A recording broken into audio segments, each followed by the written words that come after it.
Ассаламу алейкум, добрый вечер, дорогие друзья. Это программа «Отражение» на телеканале «Войнах». И президент Торгово-промышленной палаты Чеченской Республики Юсип Чуликов.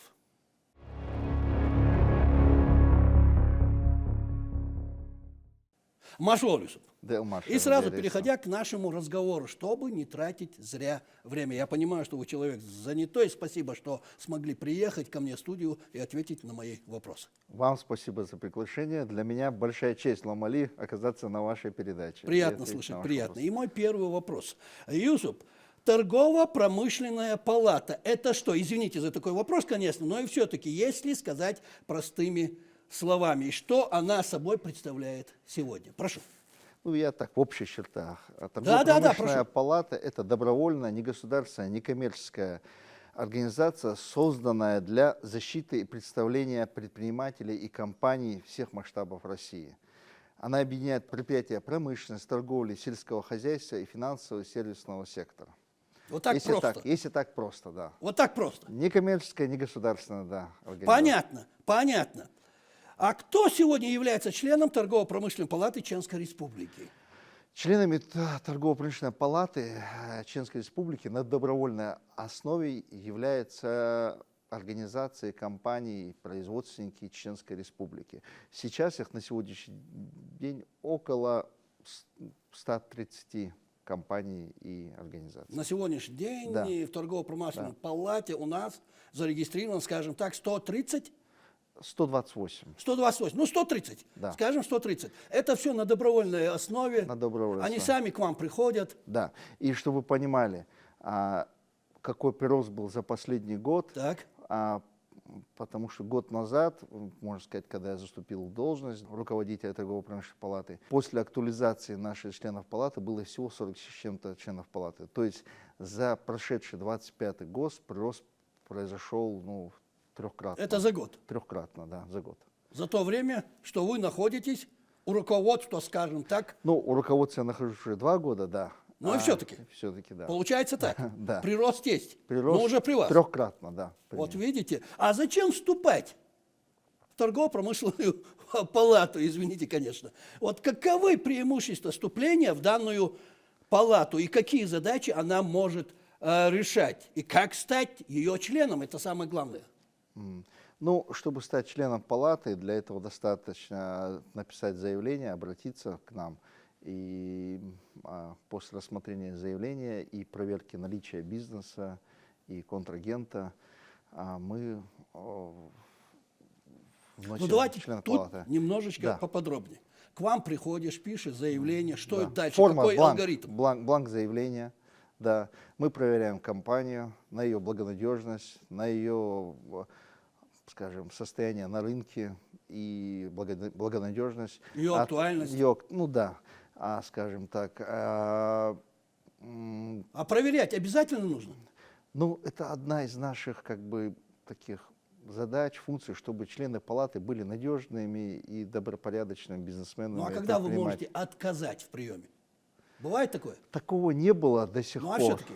Ну, если там, не знаю, компания на стадии банкротства, или у них какие-то много судов, и какие-то негативные, скажем, последствия, шлейф идет за данной компанией. Негатив, в первую очередь, вот то, что вы не приемлете. Негатив, да. Или мы поможем, первое, мы поможем решить в решении каких-то проблем, если это связано юридически или так. И как-то вместе, бывает не по вине, да, предпринимателя, то есть все индивидуально, и можем помочь. Если мы видим, что очень, скажем так, неблагонадежный и негативный предприниматель, мы ему откажем. Потому что эта репутация, он становится членом торгово-промышленной палаты, и дальнейшие его взаимоотношения, торговля с другими предпринимателями по России, марку надо держать. Да, марку надо держать. И то, что дорого стоит. То, что он, являясь членом Торгово-промышленной палаты Чеченской Республики, это подчеркивает о его благонадежности. Соответственно, мы блюстим и хотим, чтобы наши предприниматели, производственники были благонадежные, и завтра нам краснеть за них где-то не пришлось с другими их контрагентами. Я хочу вступить в палату, это не пройдет, просто так прийти и заявить. Нет, Просто так, нет, это пройдет, но снова же надо смотреть индивидуально, насколько вы Да, но смотря порядочный согласно бизнесмен. проверке, что Да. и как. Да. Я правильно вас понимаю? Правильно, да. Хорошо, давайте вернемся. И также хотел бы Прошу, отметить, прошу. что преступление в палату — это своего рода, скажем так, клуб, можно и так назвать, да, и есть членский взнос ежегодный, который надо оплачивать. Вот это хорошо, что отметили. Клуб и обязательно членский взнос. Ну, А взнос он дорогой? взнос недорогой, я считаю, что он индивидуально для ИПшек минимальная цена, для производственников и больших компаний другая. Но если человек, компания хочет вступить, представитель приходит, вы ему все объясняете, консультируете, показываете. Да, да. Членский взнос годичный для компании 20 тысяч рублей, для ИП, индивидуальных предпринимателей, самозанятых и так далее 10 тысяч рублей. Но это Вот. для наших телезрителей, а вдруг среди наших телезрителей такой потенциальный кандидат может и находится, услышит и придет к вам. Кто его Дай знает? бог, да. Да, мы рады. Хорошо Мы подметили. рады. Хорошо.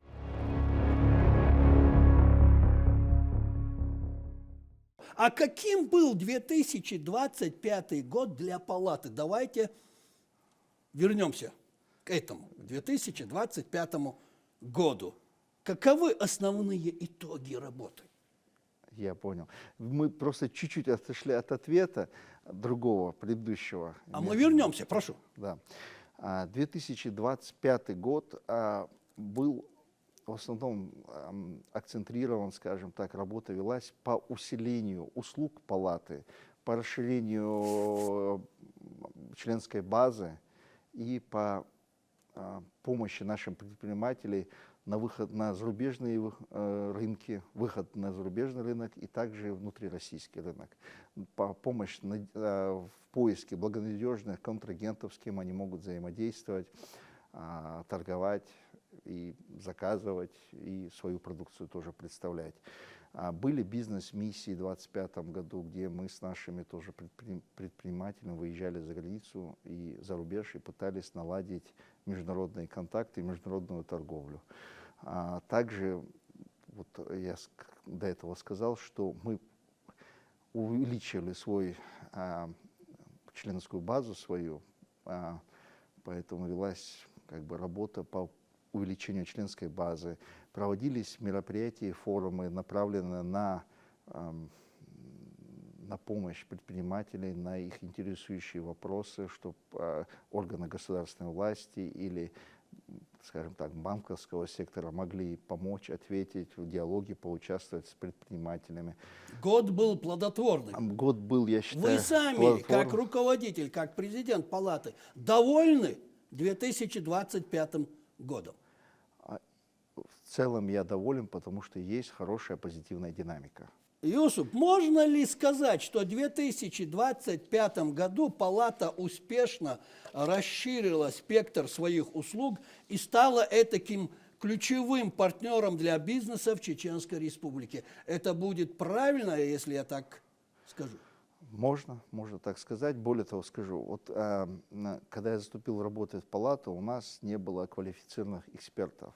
И основные виды деятельности, которые палата осуществляет, это сертификация и экспертиза происхождения товара, сертификация, экспертиза по определению страны происхождения, производства товара, оценка недвижимости, экспертиза, товарная экспертиза продовольственных товаров. То есть у нас не было специалистов, выполняющих данные экспертизы.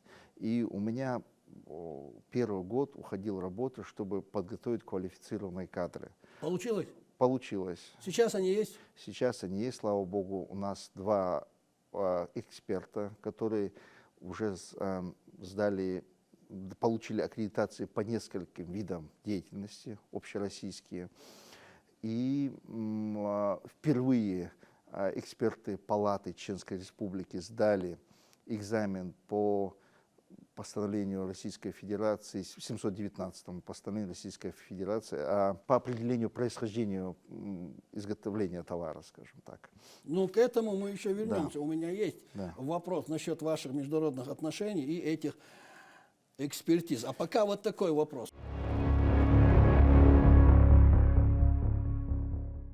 Смотрите, 2026 год объявлен главой Чеченской Республики, героем России Рамзаном Ахматовичем Кадыровым, годом развития горных районов и малого, среднего предпринимательства. Юсуп, как вы считаете, что это значит для бизнеса региона и для торговой промышленной палаты в целом? Прошу. В любом случае, ну, я считаю, это очень позитивно. И то, что делается акцент на предпринимателей горных районов, потому что, значит, развитие индивидуальных предпринимателей, самозанятых тоже будет им особое внимание уделено в горных районах, потому что очень много самозанятых в данных районах. С ними большую работу проводят наш центр поддержки, точнее, центр «Мой бизнес». Вот. И у нас была такая программа, и первый год, ну, то есть работа, которая, можно сказать, шла в этом направлении. Наши представители выезжали в горные районы и помогали самозанятых предпринимателей, помогали и устраивали такие тренинги по открытию бизнеса, по регистрации ИП и так далее. И я думаю, сейчас в тандеме мы тоже усилимся и будем поддерживать инициативу нашего главы и правительства и данную работу активно выполнять. То есть помогать с юридической консультацией, что необходимо для открытия бизнеса, какие направления, какой продукт необходим. Вот просто так, к слову, вот у нас очень много пасечников, да, людей, кто занимается медом. И вот учитывая, что качество нашего меда очень хорошее, проблемы существовало, то есть я увидел, я пример вам привожу, что по поводу экспорта меда с Чеченской Республики существует проблема. Почему? Как я увидел, что заявители данной продукции, они хотят в больших объемах, а наши индивидуальные предприниматели, самозанятые, они только в малых объемах могут поставлять данную продукцию. Поэтому сейчас такую работу ведем, начали, вот над ней прорабатываем, чтобы сделать какой-то единый... Там, То есть планы есть в этом Планы вопросе? есть, чтобы аккумулировать пасечников и под одним каким-то брендом наш чеченский мед выводить на международный рынок. Это, к слову, точнее, к вопросу, каким образом торгово-промышленная палата может поддержать малый и средний бизнес Чеченской Республики. Правильно? Это относительно именно горных районов сейчас. О чем я и говорю. Да. Правильно? Да. Юридическая Хорошо, консультация. Прошу. Да, юридическая консультация, помощь в открытии регистрации своего ИП, банковского счета, выходы на клиентов по России и на международном рынке. Вот смотрите, сколько много вы можете сделать для малого и среднего бизнеса в нашей республике. А существуют ли какие-то специальные программы поддержки вот у вас именно для среднего и малого бизнеса на сегодня? Ну, смотрите, поддержка. Мы сами являемся не коммерческой, не государственной. То есть мы не бюджет, мы хозрасчетная организация. Мы работаем, скажем так, и зарабатываем на том, что мы делаем, скажем так. Когда вы говорите поддержка, сразу у меня возникает в мыслях какая-то господдержка, какие-то или там банковские гранты, или такого рода поддержка. Ее мы не можем сделать. Снова же, мы можем помочь. А я объемно про всю поддержку, которую вы можете оказать на сегодня. Кроме вот банковской или государственной, что еще вы можете сделать? Можем помогать направлять наших. Вот. Да. Потом, Ломали, чтобы вы понимали, в сетку торгово-промышленных палат Российской Федерации, а их региональных и территориальных в России 178 палат. Вот в эти 178 палат региональных и муниципальных палат России входят более 360 тысяч предпринимателей. Это начиная от мелких ИП, кончая большими градообразующими компаниями и заводами. И часто, то есть во многих торгово-промышленных палатах, да, и как и у нас, мы лично знаем своих членов палаты. У нас близкие, скажем так, добрые, теплые отношения. И мы, как вам сказать, мы очень помогаем налаживанию контактов между предпринимателями других регионов Российской Федерации. Но это же поддержка. Это, да, можно сказать, Вот. поддержку. Да, допустим, обращается кто-то, член нашей палаты, и говорит, мне необходимо какое-то сырье, условно, с Урала. А я связываюсь со своим коллегой по Уральскому округу, да, и интересуюсь у нее о данном продукте, о данном производстве. Он помогает контактировать нашего члена палаты предпринимателя и своего. При этом мы тоже как бы выступаем гарантом, что данный предприниматель, он надежен, с ним можно иметь дело, и он имеет доступ, обходя какие-либо бюрократичные барьеры, да, прямой доступ к менеджменту данного производства. Это позволяет ему получить прямую цену, какие-то спецусловия, где-то что-то мы можем за него попросить, скажем так, чтобы пошли навстречу или заключили контракт прямой. В общем. За него попросить, хорошо сказали.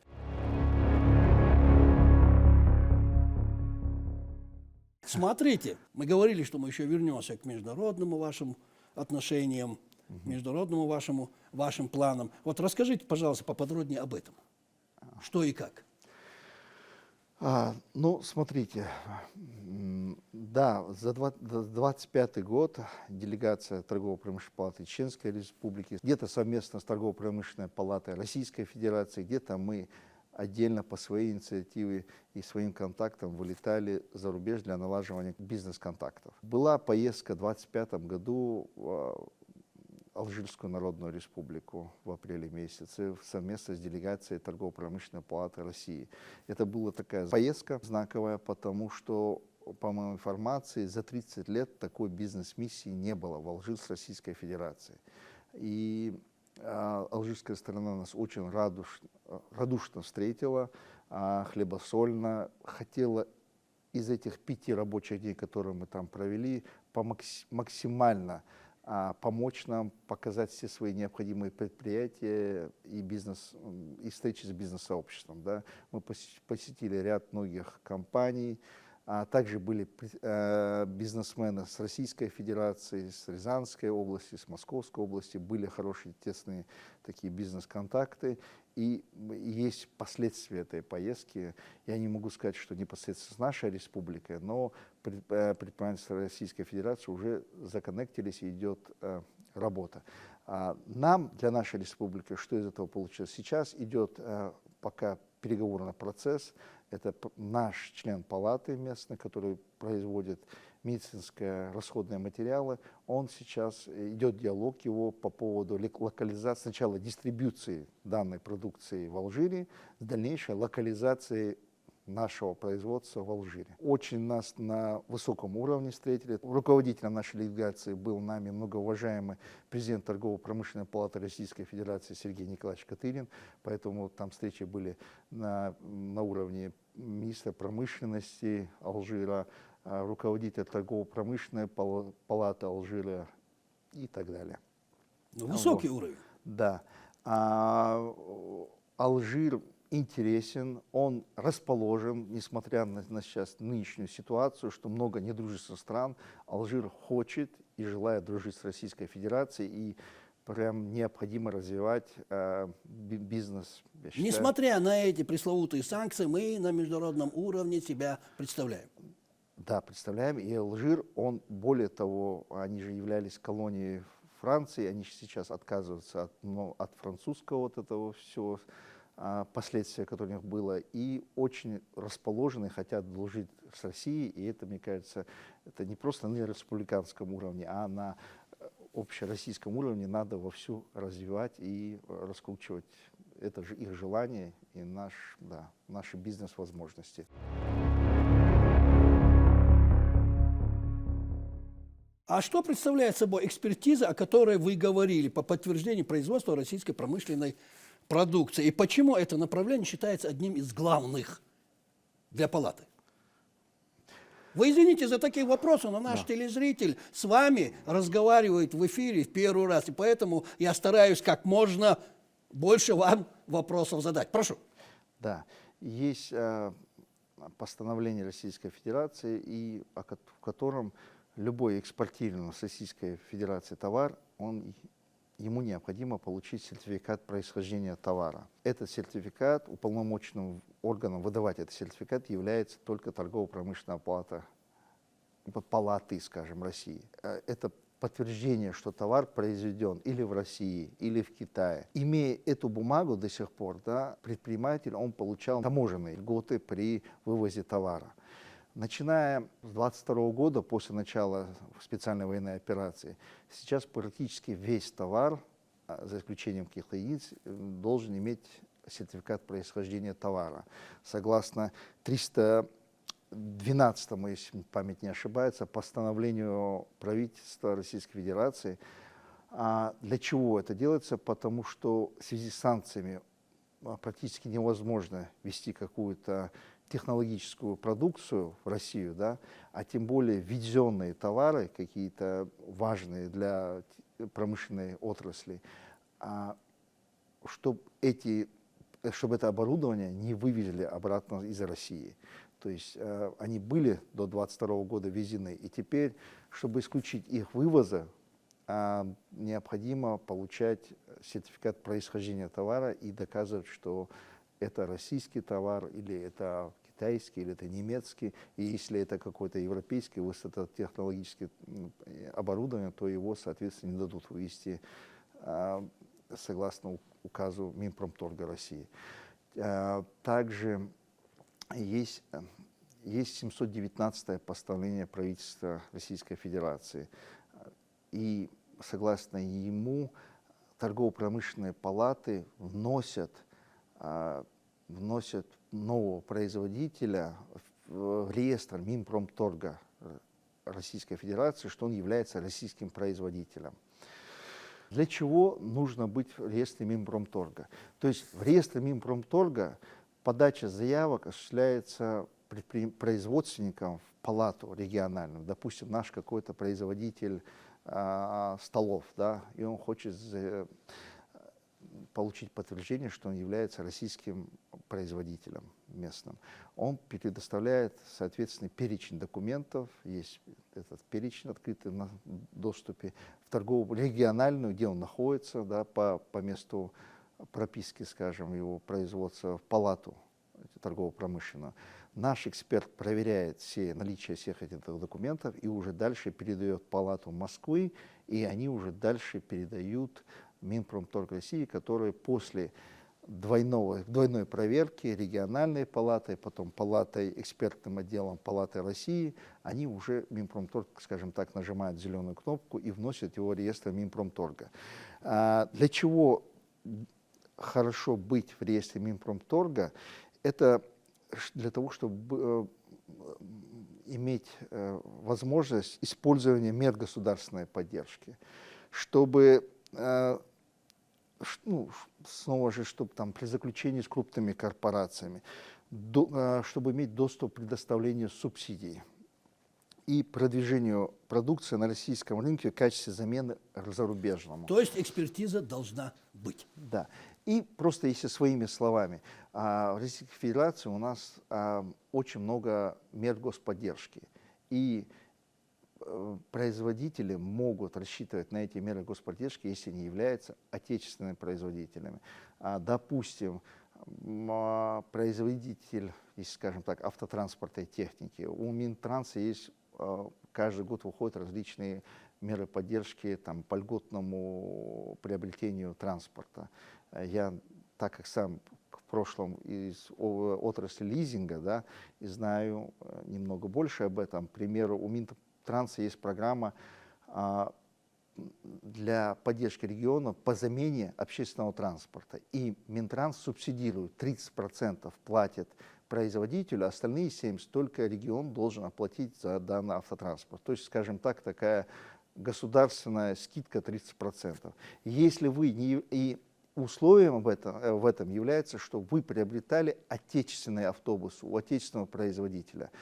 И когда у этого отечественного производителя есть бумага, что он является в реестре, находится Минпромторга России, что он отечественный производитель, его автобус, его техника, любая, да, скажем так, имеет возможность получить эти льготы. Также и в Минсельхозе, в такая ситуация там по комбайнам, по каким-то Вот сельским смотрите, хозяйствам. сколько полезной информации сегодня мы получили. Да. Это очень хорошо, что сегодня вы пришли и отвечаете на наши вопросы. К сожалению, время нашего эфира заканчивается. Очень актуальный и интересный разговор. Спасибо.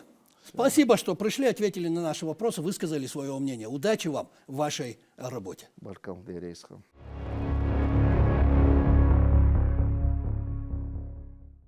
А на сегодня это все, дорогие друзья. Вы сами все слышали. Торгово-промышленная палата Чеченской Республики есть, работает, и, я надеюсь, будет работать еще не один десяток лет. Это была программа «Отражение» на телеканале «Войнах». И президент Торгово-промышленной палаты Чеченской Республики Юсуп Чуликов. И напоследок, дорогие друзья, не забывайте, не бывает плохого отражения у времен и народов. Плохое отражение бывает у людей.